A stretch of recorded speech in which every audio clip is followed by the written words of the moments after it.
Estamos en los estudios de Radio Nacional de España. Aprovechando la presencia de nuestro invitado en el programa Frontera, pues hemos querido también compartir con ustedes solamente algunas cosas de las muchas que podía contarnos quien hoy nos acompaña.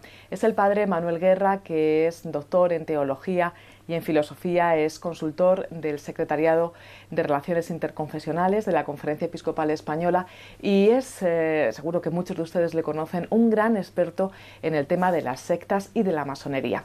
Hoy está con nosotros en Últimas Preguntas. Buenos días. Buenos días, María Ángeles. Encantada. Y muchas gracias por haberme invitado. Encantada, de verdad, de que podamos compartir este ratito. Padre Manuel Guerra, usted ha publicado recientemente en la editorial Secotia el libro Masonería, Religión y Política. Vamos a hablar un poco de este tema. ¿Qué es la masonería? Buena pregunta. Antes de hablar de algo, hay que saber qué es, ¿no? Pero no es difícil porque es una realidad compleja. Podemos definirla como una asociación secreta, muy jerarquizada, que trata de transformar al hombre de piedra bruta en piedra cúbica, dicen ellos, lo explicaré un poco, o sea, en el hombre perfecto e ideal, libre, trascendente, filantrópico, por medio del esfuerzo personal y de la iniciación en los distintos grados, según los ritos, y también por la ayuda de los hermanos. Los masones entre sí se llaman hermanos. Es una asociación secreta, y lo dicen discreta, pero hay muchas razones, hay un capítulo para demostrar que es secreta todavía. Después es muy jerarquizada, distintos grados, distintas autoridades, todo bien ensamblado, de tipo más bien federal, confederal, y aspira a transformar al hombre nada más en el plano natural, hombre perfecto, libre de verdades dogmáticas, de imposiciones éticas, o sea, simplemente en el plano natural. Después, tolerante, según ellos, tolerante, aunque también tenga ellos sus principios. Y para lograrlo tiene que ser el esfuerzo personal, sin gracia de Dios ni gracias de Dios, sin Jesucristo. Su Dios es más bien sincrético, o si queréis, deísta. También, por medio de los ritos, la masonería no tiene teología, tiene solamente liturgia. Es como si en la Iglesia Católica no hubiera más que la Santa Misa y los sacramentos para formar a los fieles. Y por último, la ayuda de los hermanos, de todos los masones. Esta terminología de hermanos la han tomado del cristianismo, en la que los primeros siglos de la Iglesia se llamaban hermanos los cristianos, hijos del mismo padre, ¿no? Ahora aquí hay una fraternidad que no, sin padre, claro. Yo creo que eso es el resumen, aunque puede ampliarse. En las logias, debajo de la tribuna del trono donde está el venerable maestro que preside, en un plano un poco más inferior, está lo que llaman el ara o altar, con el libro sagrado o no sagrado, la escuadra y el compás. Ya a un lado está la piedra bruta, tal como sale de la cantera, sin desbastar, y otro la piedra cúbica, perfectamente ajustada en todo, ¿no? La piedra bruta simboliza a lo que llaman profanos, los no masones, y la piedra cúbica al masón, hombre ya perfecto, que va haciéndose a través de los grados. El grado primero sabe solo del grado primero, en el segundo lo primero y el segundo, y así hasta llegar 33 en el rito más extendido, o incluso hasta 93 rito de Misraim, ¿no? En la primera parte del libro se habla de masonería, religión. Vamos a hablar un poco de esta relación, porque realmente están relacionadas, pueden incluso llegar a confundirse. Masonería, religión y religiones, diría yo. Según los masones, la masonería no es una religión. Ahora, algunos afirman que es la religión. Ellos prescinden de las religiones concretas existentes. De todas ellas. Sí, y se fijan en lo común a todas las religiones. Eso aparece ya en las constituciones de Anderson, que son las que afectan prácticamente todas las obediencias masónicas, del año 1723, o sea, 6 años después de ser fundada oficialmente la masonería. Dice que hay que buscar lo común a todas las religiones. Ahora, resulta que lo común a todas las religiones no existe prácticamente, como no existe lo común a todos los idiomas. Nosotros hablamos el idioma de la madre normalmente y podemos aprender otro idioma, ¿no? Ahora, lo común no existe, existe una religión concreta, que generalmente al principio es la religión de los padres o de la madre, ¿no? Y luego puede uno aprender otra, convertirse a otra. Ahora, esto hace, de aquí deriva uno de los principios de la masonería, que es el laicismo. Lo común, lo propio de las religiones tiene que estar fuera de la vía pública. Ni en las calles, ni en el Congreso, ni en las universidades, en ninguna parte. Solamente lo común. Por eso, fuera crucifijos, fuera símbolos religiosos, ¿no?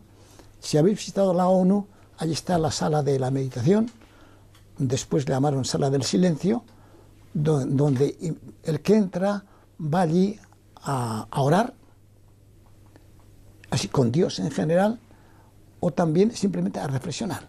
Y allí no hay ningún símbolo religioso, ni una cruz cristiana, ni una estrella de David judía, la media luna musulmana, ni la rueda budista.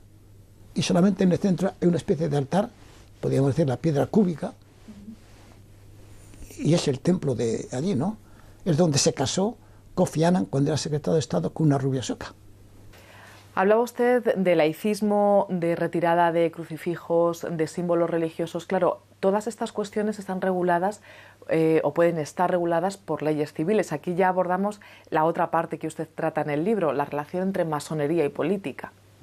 Bueno, aparte no solo eso, es que además esta religión masónica, lo común de todas las religiones, la regulan los gobiernos de cada nación y en el plan nuevo orden mundial los organismos internacionales, por ejemplo, la ONU, por ejemplo, ¿no? Volvemos un poco a las religiones étnico-políticas de la antigüedad, griegas, romanas, por ejemplo, indoeuropeas, celtas, donde, date cuenta que varios clanes juntos, varias familias fueron un clan, varios clanes una tribu, varias tribus una nación, varias naciones un imperio. Y en cada estadio de estos, el que es sumo sacerdote, el jefe supremo es el paterfamilias, el patriarca, el jefe de gobierno o el emperador. Pensemos en Roma o los incas o los aztecas, ¿no?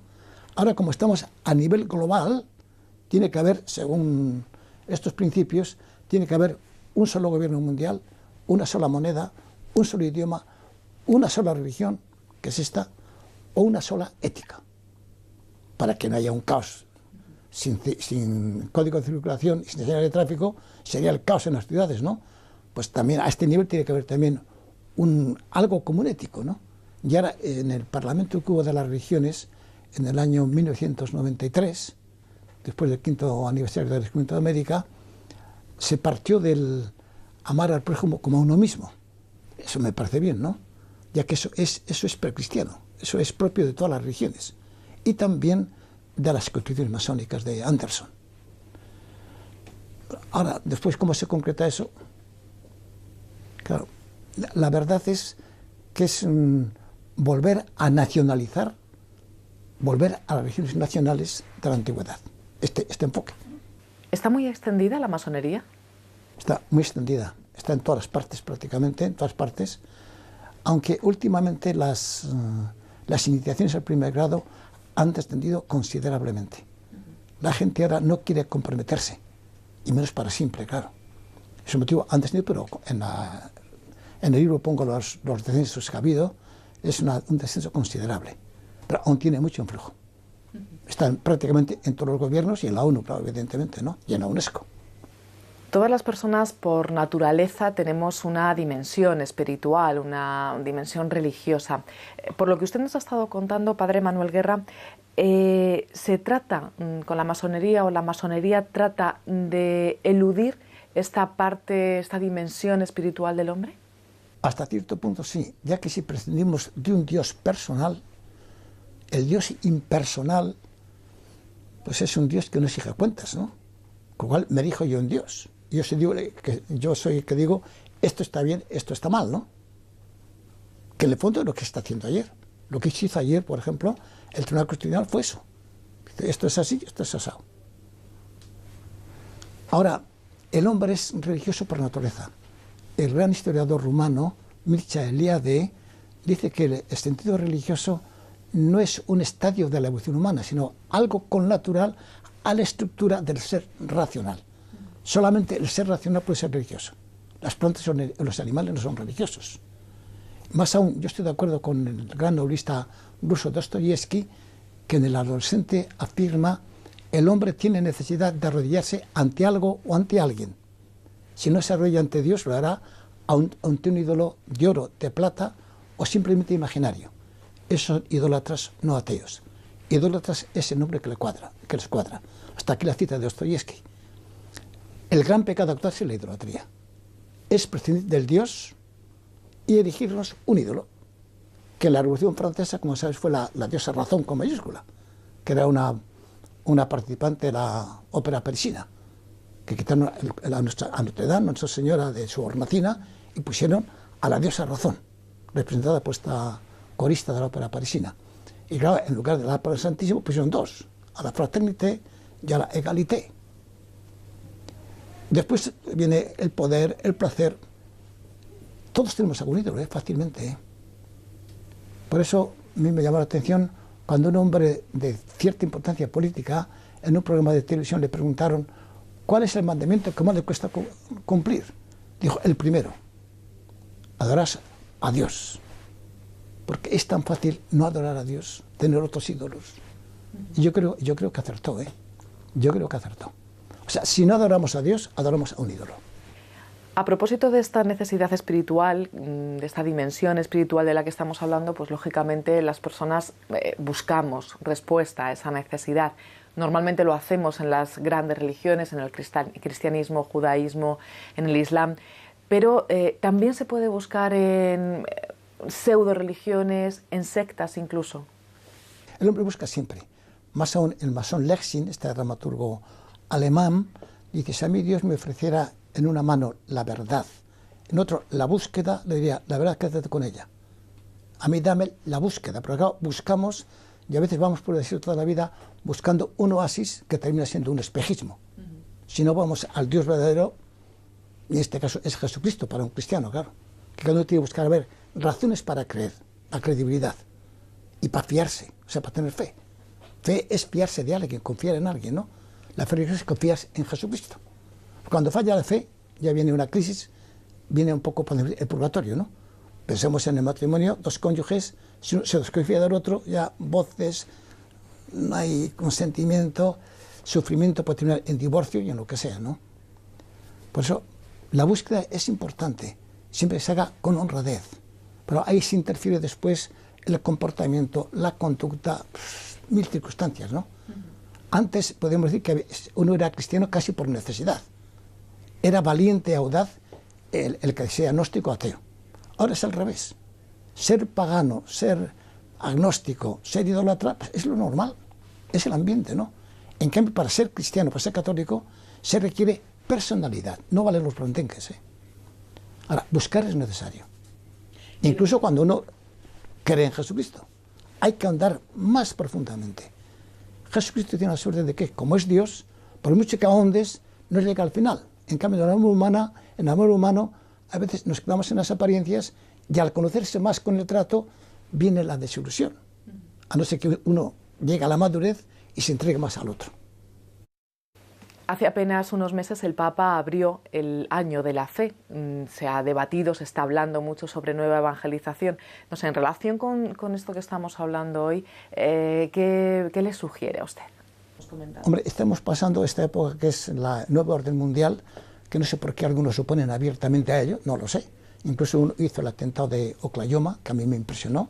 Es el primer atentado que conozco yo, según dicen, con energía nuclear. Hubo muchos muertos, heridos, muchos edificios derribados, y aquello no trascendió. Como fue nuclear, aunque era débil, pero era que se oponía al orden mundial. Incluso algunos cristianos se oponen al orden mundial. Pues no, señor. El nuevo orden mundial, este que es global, es un estadio de la humanidad y hay que aceptarlo, guste o no guste. Ahora, como nace relativista, sincrético, laicista, o sea, masónico, habrá que cristianizarlo. Está más indigente que otros de Jesucristo y de nueva evangelización. Y en esto la Iglesia es experta, No es la primera vez que pasa esto, Piensa en la invasión de los bárbaros. Bueno, a mi juicio, el siglo peor para la Iglesia es el siglo II.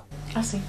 En el que primero mataban a los cristianos, Pensemos en Orígenes, siglo II, siglo III, matan a su padre que muere mártir, confiscan sus bienes, porque además se confiscaban los bienes, ¿no? Con 18 años tiene que empezar a dar clases de filosofía cristiana, o sea, doctrina cristiana, para poder mantener a su madre y a sus 7 hermanos más pequeños que él. Claro, es todo un genio y Orígenes salió adelante. Aunque en las clases tenían que cambiar de casa continuamente, pues si no los perseguían, ¿no?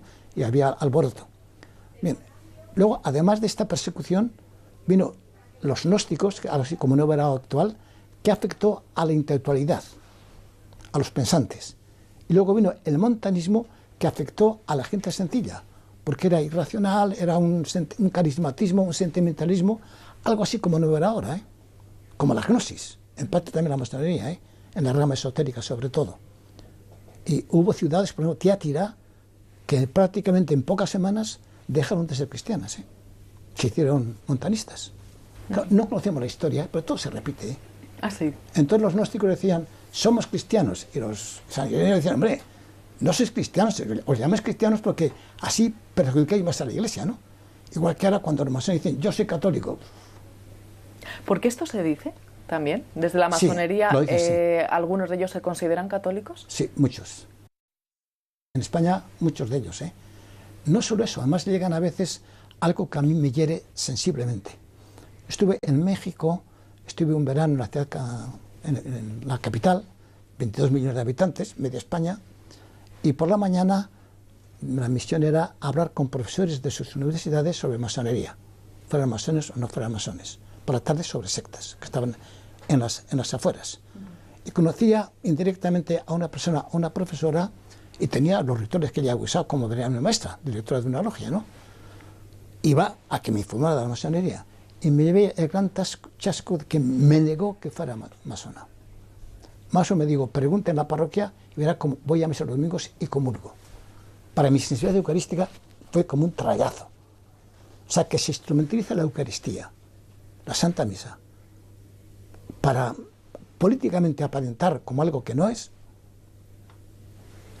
Y aquí el gran maestro de la Logia de España, no el actual, sino Josep Corominas, fue dos antes, ¿no? Ese cuando iba a misa comulgaba, ¿no?